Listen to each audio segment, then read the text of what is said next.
유시민 비판받으며 정치판에 소환된 이대남. 이승호 에디터. 이대남이 다시 정치판으로 불려왔다. 유시민 작가가 지난 22일 노무현재단 유튜브 방송에서 이대남과 펜코를 비판한 게 계기였다. 유 작가는 방송에서 이대남 세대들에게 불평만 하지 말고 사회 문제를 해결하기 위해 힘을 모아 요구를 표출하고 장애물이 있으면 대결하라는 취지의 충고를 했다. 펜코 비판 발언은 이 과정에서 나왔다. 보수 언론 등 일부 매체들은 유 작가의 특정 워딩을 꼬투리 잡아 비난했다.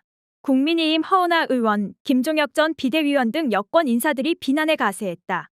최근의 선거 때마다 이슈로 떠올랐던 이대남이 다시 정치판으로 소환된 모양새다.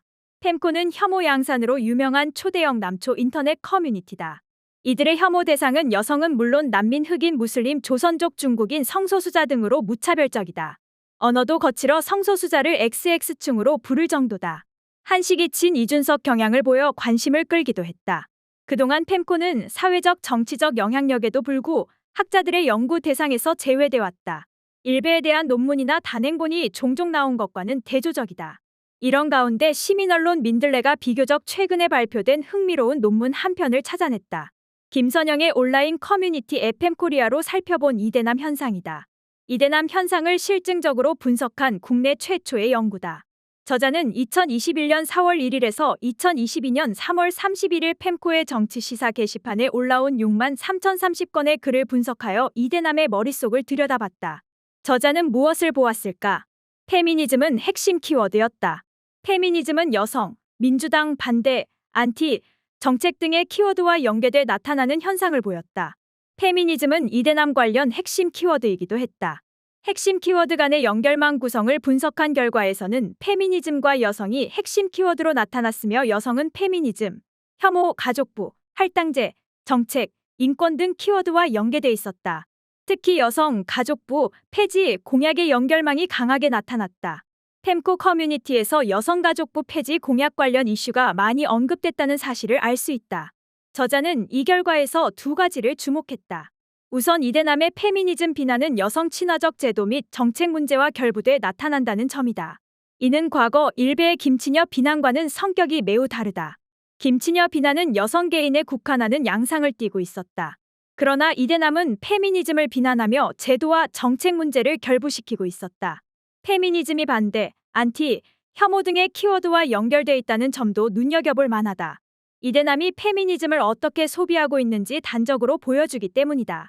이대남이 생각하는 페미니즘 문제의 핵심 키워드는 공정성이었다.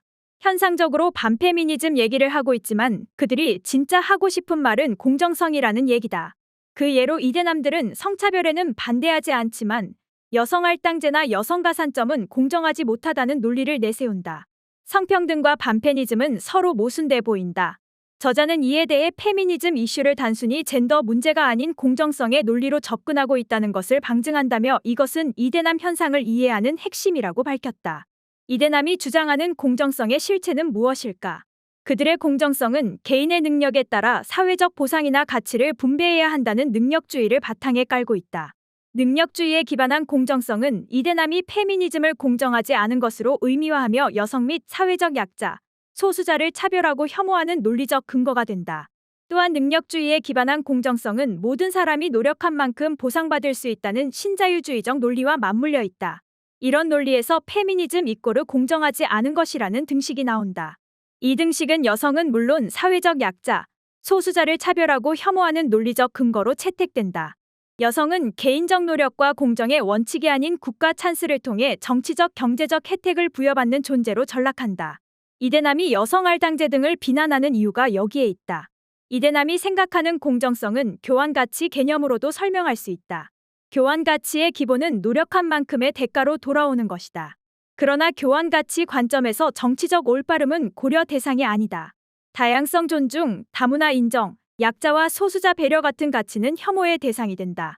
저자는 시장주의와 결합하여 형성된 공정성은 정치적 올바름에 대한 반감으로 이어진 동시에 사회적 약자와 소수자에 대한 혐오 표현을 정당화하는 논리가 되었다고 볼 수 있다고 밝혔다. 논문은 일베 유저들은 그들만의 리그에서 공유되고 회자되었던 것들이 FM코리아 유저들에게는 특정 정당 세력의 정치적 의제로 인하여 정치적 효능감으로 발휘되었다고 분석했다. 이대남 현상은 우익 포퓰리즘과 일정 부분 공명에서 나타나고 있는 동시에 온라인 커뮤니티 유저의 불만과 분노를 정치 세력화하였다는 점에서는 일베 현상과는 확연한 차별점을 가진다는 것이다. 논문은 이어 언론이 이들의 불만과 분노의 목소리에 정당성을 부여해 주었다고 지적하고 있다. 이대남들의 사고 체계에서 여성 혐오는 불공정성 혐오다. 기성세대와 불공정에 대한 생각이 다르다. 조국 전 법무장관 자녀의 이른바 대학 입시 특혜 의혹을 바라보는 세대 간 시각차가 여기서 비롯된다. 그렇다면 무엇을 어떻게 해야 하나? 저자는 정치계든 학계든 간의 우리 사회의 공정이란 무엇인가에 대한 사회적 합의가 필요한 시점이라고 역설한다. 우리 사회가 그토록 공정을 말하고 공정을 원하고 있지만 정작 우리 사회에 무엇이 공정인지를 제대로 제시한 적이 있었던가? 또한 공정사회를 열망하기 전에 공정의 가치에 대해 청년 세대에게 제대로 가르친 적이 있었던가? 이와 같은 물음에 대한 비판적 성찰이 요구될 때이다.